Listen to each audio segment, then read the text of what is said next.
কবিতার ভাষা উচ্চারিত হলে কবিতা অনর্গল কথা বলে, চোখে চোখ রেখে আঙুল তোলে, হাসায় কাঁদায়, বারবার আঘাত করে ভাবায়।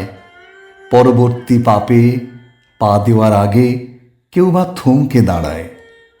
কবিতা শব্দভেদী বাণে ভেদ করে অন্তর, বৃষ্টি ঝরে তোমার আমার মনের ভেতর। কখন চুপিসারে এসে বসে আমাদের পাশে, বন্ধুর মতো বাড়ায় হাত পরম বিশ্বাসে।